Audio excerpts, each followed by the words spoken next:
Enquanto o irmão Claudiovan abre sua Bíblia em Marcos, capítulo 7, não precisa ler ainda. Vamos orar pedindo as bênçãos do Senhor para a mensagem da palavra dele, para que nós possamos transmiti-la como ela deve ser.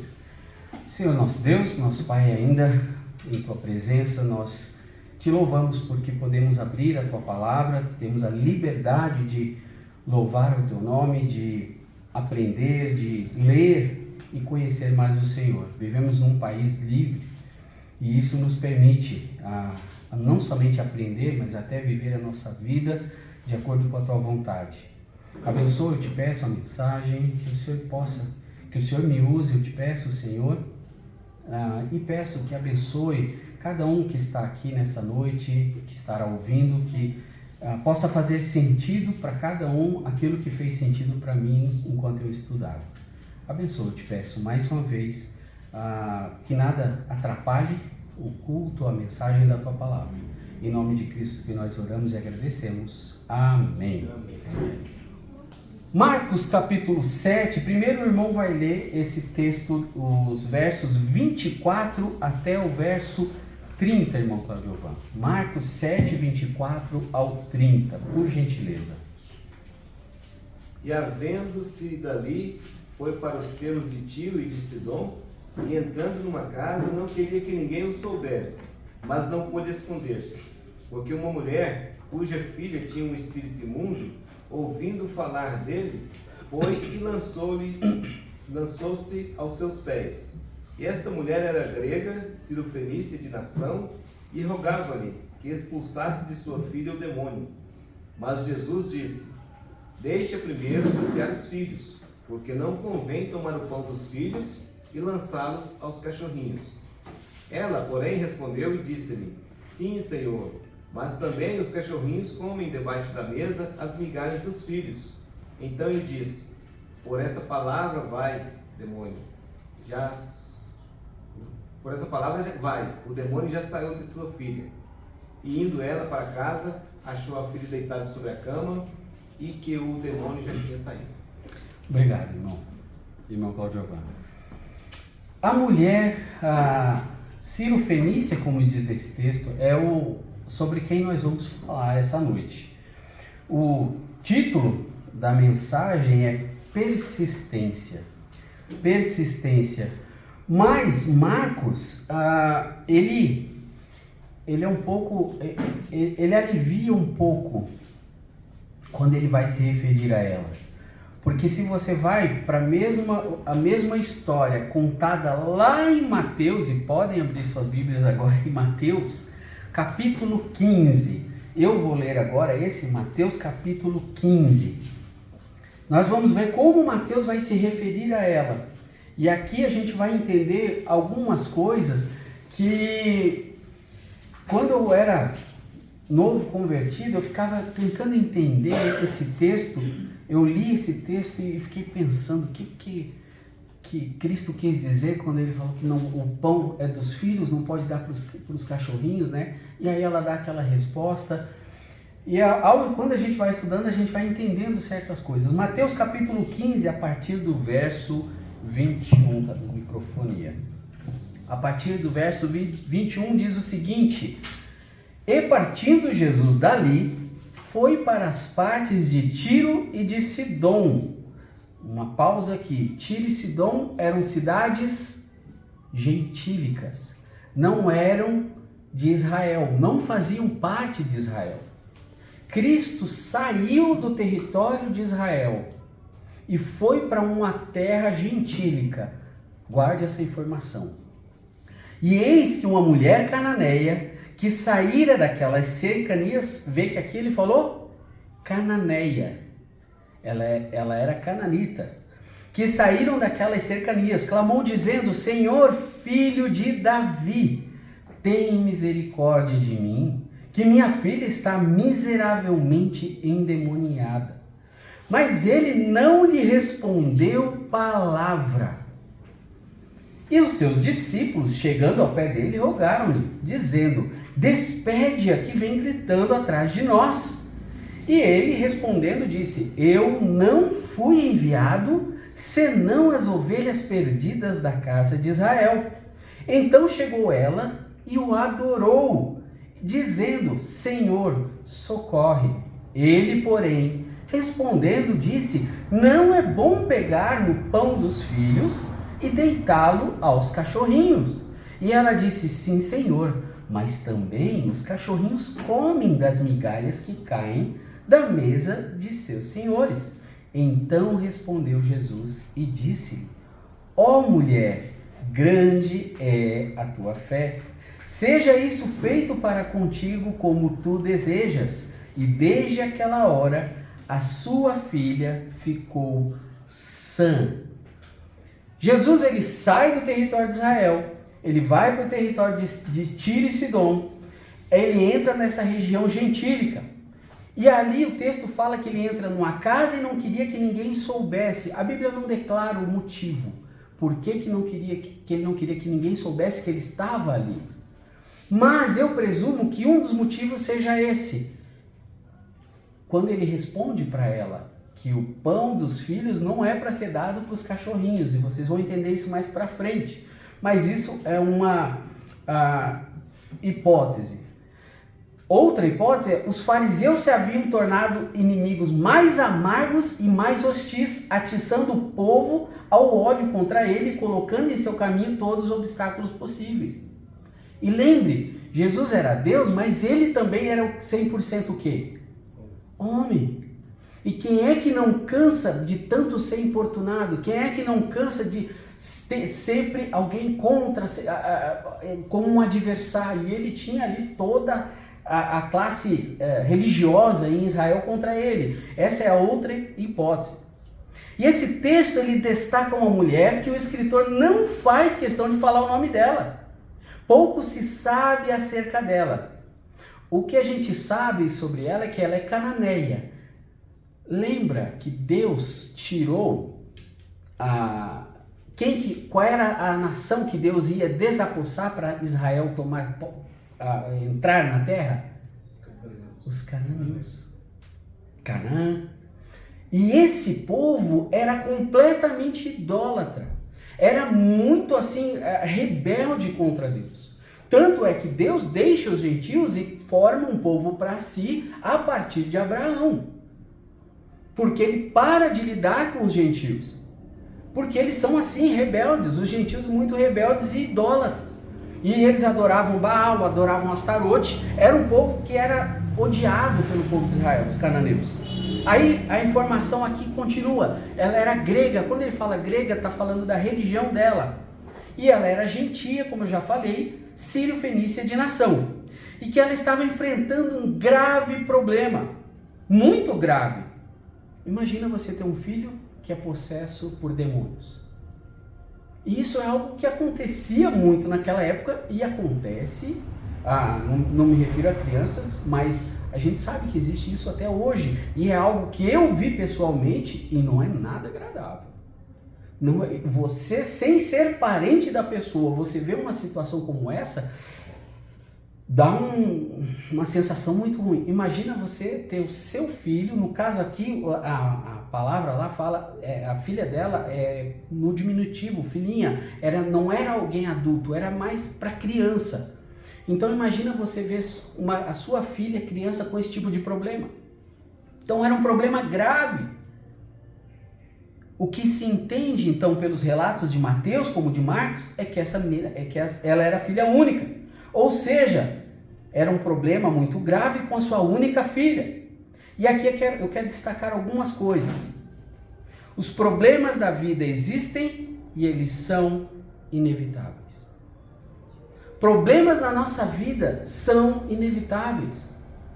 Não tem como não ter problemas. Eles virão cedo ou tarde. Eu não quero com isso desanimar ninguém. Mas problemas é da vida. E você não sabe quando vai vir. E a gente vive num mundo, nós somos pecadores e vivemos num mundo pecador. Lembra quando Isaías fala que ele era impuro de lábios e vivia no meio de um povo de impuros lábios?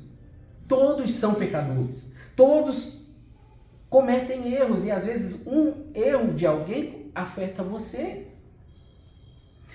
Os problemas, além de serem inesperáveis, eles são o quê? Imprevisíveis. Nós não sabemos qual tipo de problema vai nos atingir. Às vezes, um acidente, de repente você recebe uma ligação, olha, o seu fulano é seu parente, ou você é o quê de fulano de tal? E aí aquele choque, aquele impacto, eu lembro até hoje quando a minha tia morreu, que foi um impacto, ligaram na nossa casa, olha, você é a cunhada da fulana? Sim, então ela acabou de falecer num acidente de carro, morreu na hora. Você não sabe quando vai vir. Às vezes uma doença, você não sabe quando vai ser, pode vir uma doença e infelizmente uma doença mais séria. Eu oro todos os dias pela minha família, pelas minhas filhas, por mim mesmo, mas eu oro muito por elas, porque você não quer esse tipo de problema, porque doenças, elas machucam. Pergunte um pai, uma mãe de alguém que tem problema, um filho com câncer. Se você já viu, é algo que corta o coração. Mas você não sabe. Problemas com o cônjuge. Somos pecadores. Tomamos decisões erradas muitas vezes. E às vezes, nessa decisão errada, você acaba ferindo o seu cônjuge, seja o marido, seja a esposa. Esses problemas são imprevisíveis, são inesperáveis. Os problemas até podem se tornar administráveis, principalmente com Deus, porque aí se a gente recorre a Ele, conseguimos lidar, Ele nos fortalece. Mas o normal é não buscarmos, né? Ou ficamos assim, oramos, mas ainda ficamos ali desesperados. E os problemas da vida, eles têm um caráter instrutivo e pedagógico. Lembra do versículo que fala, todas as coisas cooperam para o bem daqueles que amam a Deus e que são chamados segundo o seu propósito. Mas isso é um versículo para salvos, para crentes. Às vezes o problema, ele tem o objetivo de salvar a pessoa. Às vezes um filho, uma filha, que os pais oram, um esposo, Deus permite que aconteça algo com esse parente seu que você vem orando há muito tempo por ele, e ele não aceita, ele não quer te ouvir, não entende que ele está rejeitando a Deus. E Deus está, eu vou atender a sua oração, mas aí não exatamente do jeito que você gostaria.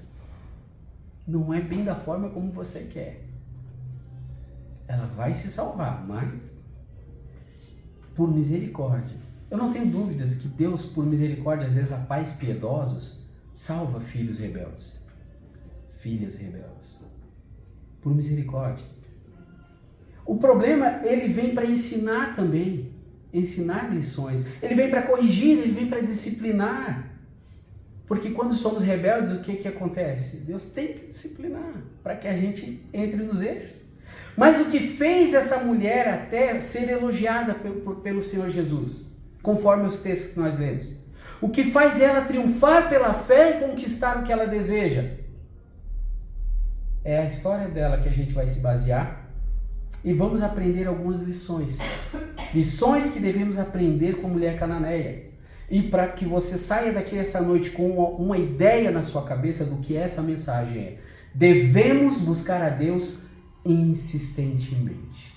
Devemos buscar a Deus insistentemente. Lembra da parábola do que o Senhor Jesus falou, do juiz iníquo? A mulher foi lá, insistiu, eu vou atender porque senão essa mulher não me deixa em paz. Foi mais ou menos a mesma coisa. E a primeira lição que a gente vai aprender com ela aqui, o problema a leva com urgência aos pés do Salvador. Lá em Marcos, eu não sei se você fechou, mas não tem problema, no capítulo 7, verso 25, lá fala, foi e lançou-se aos seus pés. Ela teve humildade. Ela não teve problemas em se humilhar. Muitas vezes nós sofremos porque não queremos buscar ajuda, porque não queremos nos humilhar, não queremos aceitar, não queremos, às vezes temos vergonha de falar e abrir o nosso coração. Claro, temos que escolher uma pessoa sábia, uma pessoa correta, uma pessoa que vai te ajudar verdadeiramente, mas você precisa se humilhar. Precisa. Outras vezes porque achamos que podemos resolver com as nossas próprias forças. Jeremias 17 vai falar: maldito o homem que confia no homem. Lá não está falando de confiança do tipo, por exemplo, você conversar e contar até um segredo para algum irmão que você tem muita afinidade. Não é disso que está falando. Se você ler a continuação de Jeremias 17, lá o capítulo inteiro, ele vai estar falando sobre o quê? Sobre Israel estar confiando em outras nações para protegê-la do inimigo. E eles, em vez de confiarem em Deus, estão confiando no braço do homem. E é aí onde mora o perigo. Então a gente tem a tendência de confiar nas nossas próprias forças para resolver os nossos problemas. Mas não é dessa forma, tem que fazer como essa mulher. Ela ouviu de alguém, ela ouviu que era o Messias. E ela fala, filho de Davi, ela declara isso. Esse título de Cristo, filho de Davi, era o título do Messias. Ela demonstra que ela entendia que Cristo era o Messias e ela vai e se lança nos pés dele. Coisa que a nação de Israel não queria fazer.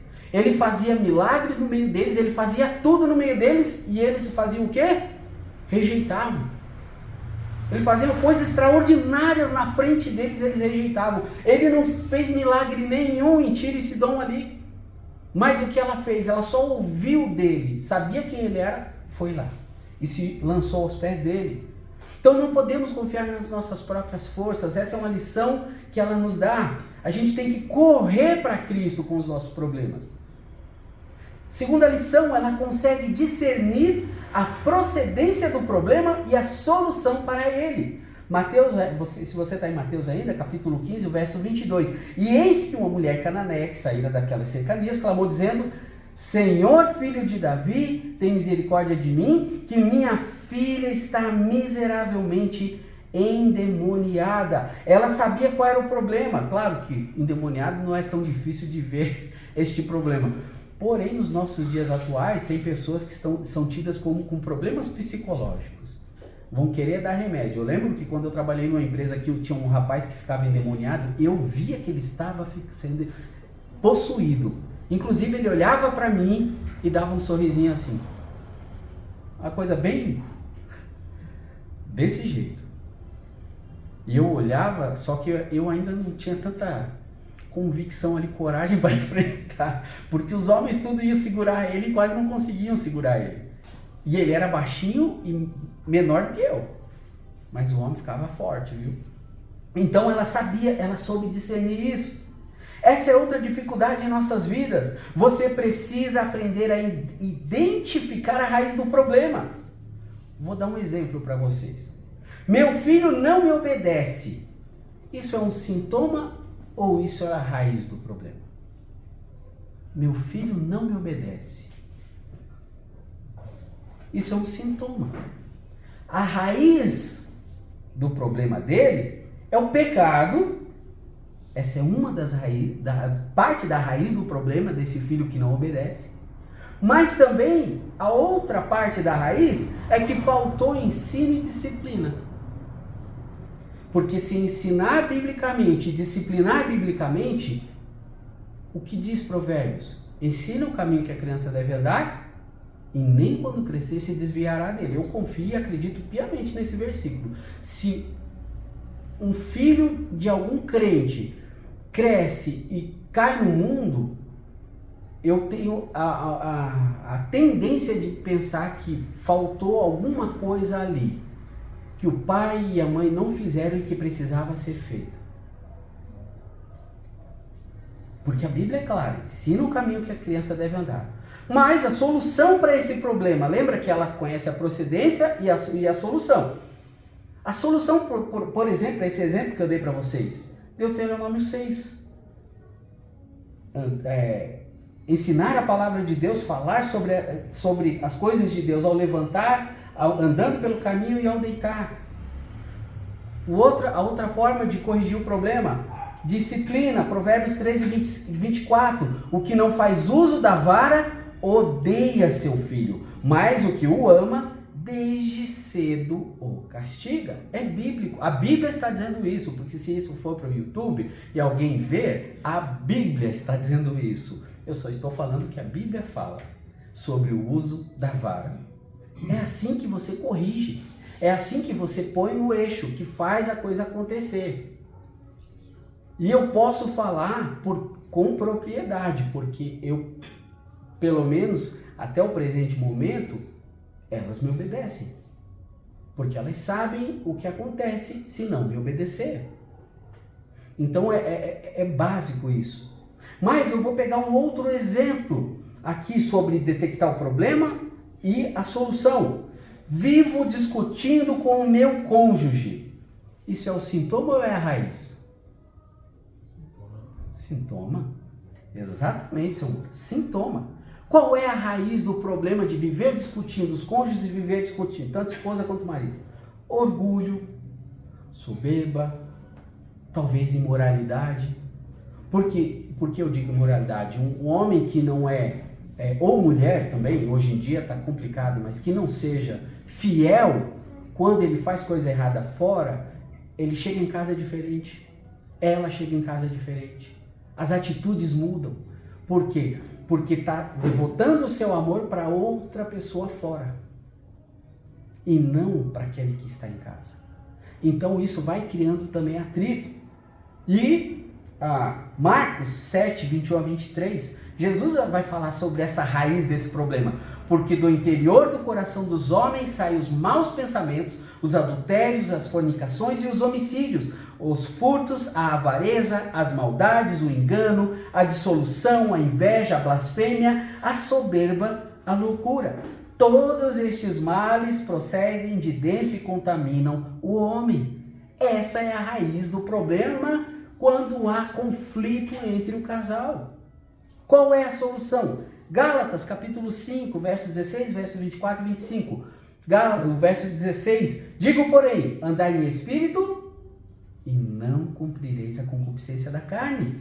E os que são de Cristo crucificaram a carne com suas paixões e concupiscências. Se vivemos em Cristo, andemos também em espírito. Ou se vivemos em espírito, andemos também em espírito. Essa é a solução. Então, essa é uma lição que precisamos aprender. Temos algum tipo de problema? Identifique o problema. E vá na palavra de Deus buscar a solução. Estou com dificuldade? Converse com o seu pastor. Para que você possa ter a solução ali através da palavra dele. Ele tem que te mostrar na palavra dele, na palavra de Deus. Terceira lição, ela soube aproveitar a oportunidade, lá no verso 25, ouvindo falar dele, foi e lançou-se aos pés.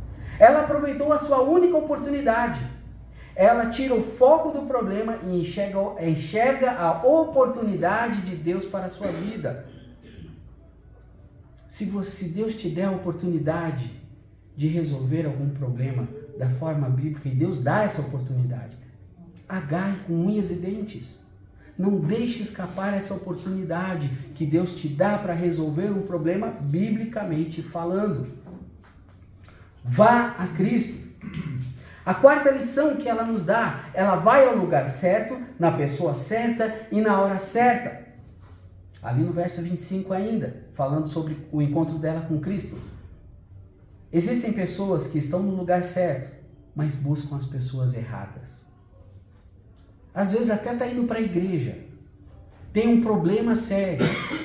Aí, igual eu conheço alguns pais que dizem, eu não consigo entender meus filhos. Pais crentes, tá? Estou falando de pais crentes. O que eu vou fazer? Vou levar no psicólogo. Como que o psicólogo vai tratar um problema que é espiritual? Não tem como. No máximo ele vai dar um remédio para deixar a criança dopada. Mas não é com o psicólogo.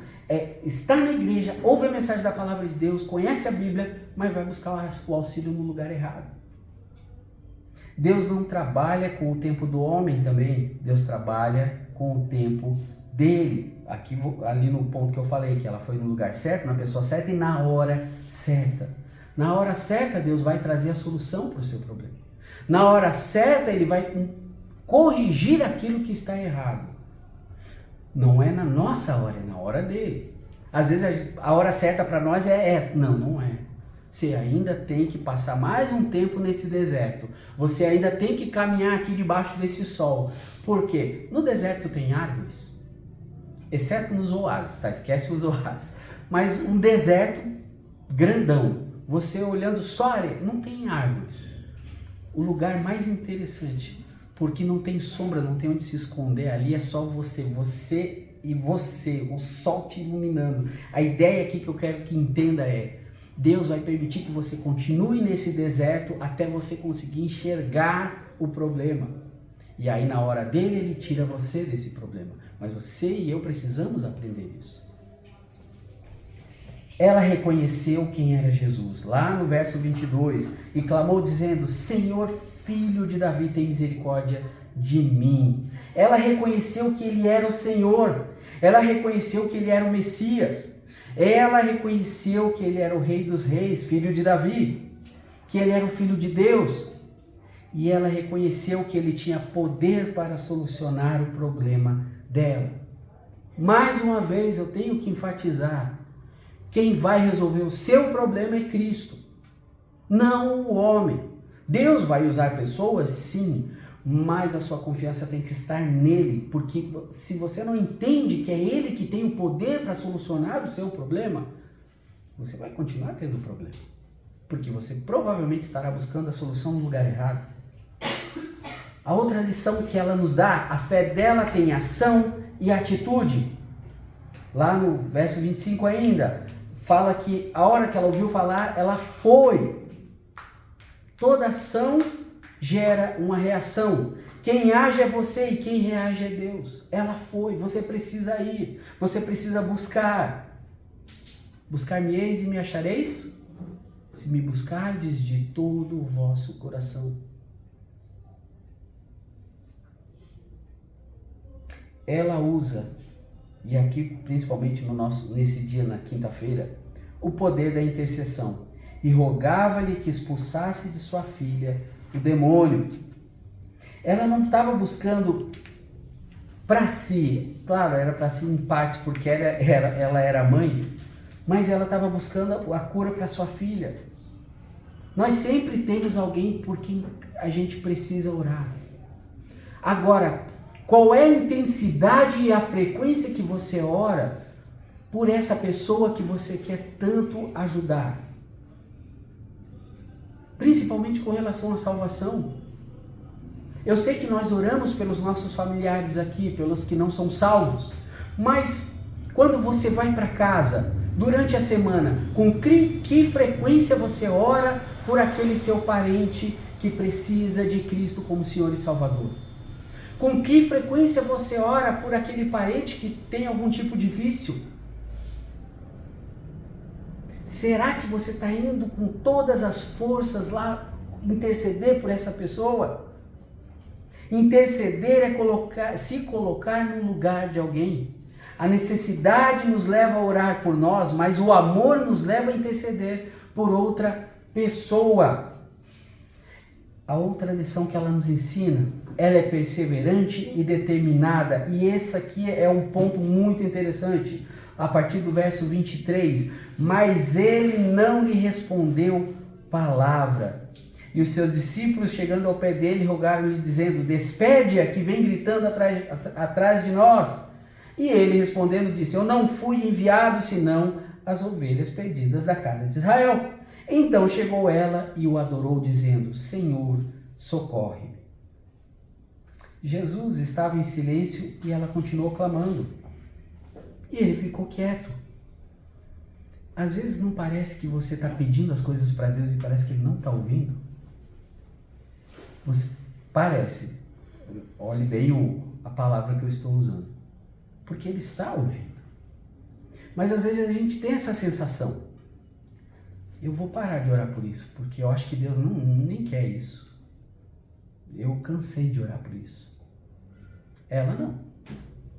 Ela continuou. Mesmo ele ficando quieto. E esse é um dos os teólogos e livros falam que esse é um dos momentos onde é considerado o momento mais frio da parte de Cristo, aparentemente.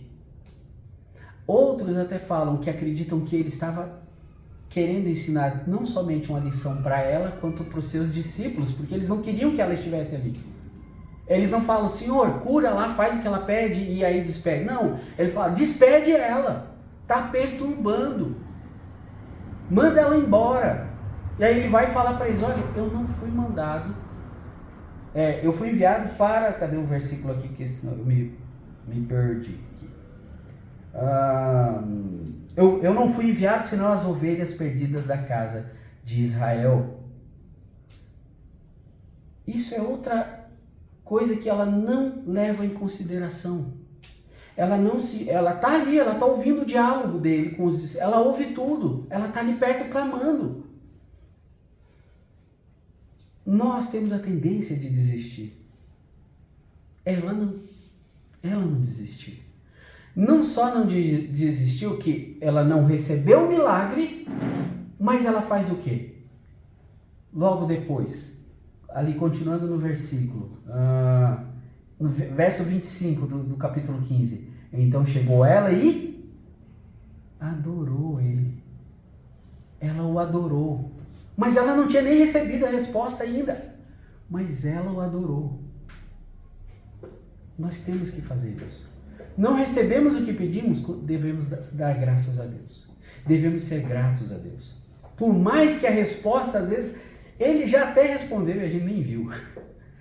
Às vezes, ele já providenciou a solução do seu problema. Só que os cientistas dizem, deixa eu tentar fazer entender isso, que quando você está vendo uma estrela no céu, ela já morreu, porque até chegar o brilho dela, da luz dela aqui, ela já deixou de existir.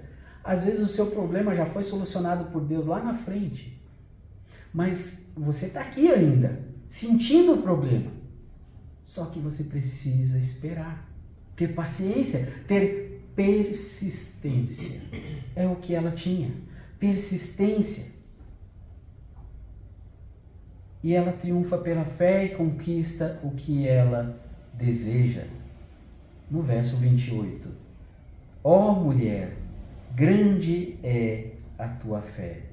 Seja isso feito para contigo como tu desejas. Mas eu pulei um versículo aqui que eu queria só fazer entender. Eu disse que eu ia explicar e eu vou explicar. Está aqui. Eu acho que é aqui. E porém responder, não é bom pegar no pão dos filhos e deitá-lo aos cachorrinhos. A ideia é que o que Jesus está falando para ela, e ele fala para os discípulos, eu fui enviado para a casa de Israel. Jesus tinha um objetivo, ele tinha uma meta, ele foi enviado para aquelas ovelhas de Israel que estavam o rejeitando. E aí, o costume gentílico, em Israel eles não criavam cachorros, eles não tinham cachorros. Por isso é difícil, e era até ofensivo ser chamado de cachorro. Lembra lá no Salmo que fala, cães me cercam, cães me rodeiam, está falando de Cristo quando os soldados romanos estavam em volta, é uma profecia. Então eles consideravam, eles até xingavam os gentios de cães. E aí ele fala, Cristo não quis ofender ela, mas ele fala, olha, o pão não é para os cachorrinhos, porque lá os gentios tinham cães de estimação. Aí ela fala, não, mas só as migalhas vai ser o suficiente. Só as migalhas. E aí Jesus vai falar para ela isso. Ó mulher, grande é a tua fé. Esse é o segundo gentil que recebe esse elogio de Cristo. E que ele condenou Israel, que Israel não tinha fé, mas ele falou isso para quem? Para o centurião, e falou para ela agora. Olha, Senhor, o mínimo que o Senhor fizer já vai ser suficiente. Eu sei que é o suficiente.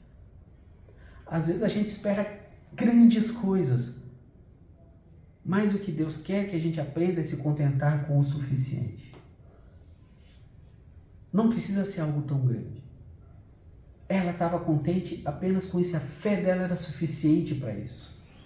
E ele fala isso. Uma pequena fé nos leva ao céu, mas uma grande fé traz o céu até nós. A fé honra a Deus e Deus honra a fé.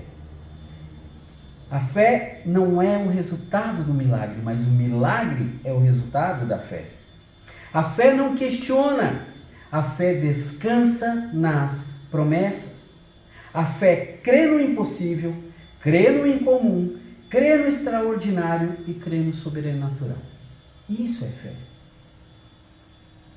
E por último, a última lição que a gente vai aprender com ela: transforma a necessidade em adoração. Ela olhou para toda a sua situação, mas ela ainda foi lá e adorou a Cristo. Mesmo não tendo tido resultado. Quando você tiver um problema, adore a Deus. Agradeça a Deus. Porque Ele está cuidando de você, Ele está movendo as coisas, mas às vezes não é do jeito que você quer, do jeito que você pensa, mas Ele está. A gente precisa ter fé e determinação, persistência que essa mulher teve. Conclusão. Vivemos em um tempo em que desistir é a regra. A gente vê isso pelos casamentos, os divórcios. Persistir é a exceção. Como você tem encarado as lutas diárias da sua vida? Tem tentado resolver sozinho ou tem buscado a presença de Deus constantemente, confiando nele para lhe ajudar? Assim como a mulher cananeia creu e demonstrou sua fé, cada um de nós precisa crer e demonstrar a nossa fé. Amém? Amém. Vamos orar. Depois eu passo a palavra para o irmão Cláudio Giovanni. Senhor, obrigado pela tua palavra. Obrigado pelo exemplo dessa mulher cananeia, que não presenciou milagres, apenas ouviu do Senhor. Ouviu quem era o Senhor e creu. E se humilhou perante o Senhor e confiou no Senhor e insistiu, demonstrando ao Senhor a sua fé. Ajuda-nos, Pai, a demonstrarmos a mesma fé que essa mulher demonstrou. Ajuda-nos, Senhor, com nossas lutas, com nossas dificuldades e com os nossos problemas. Abençoa, Pai, eu te peço agora os pedidos que serão feitos. Responde a cada um deles segundo a tua vontade, segundo o teu querer. Obrigado, Pai, porque sabemos que o Senhor está cuidando de nós. Em nome de Cristo, oramos e agradecemos. Amém. Irmão Cláudio, precisa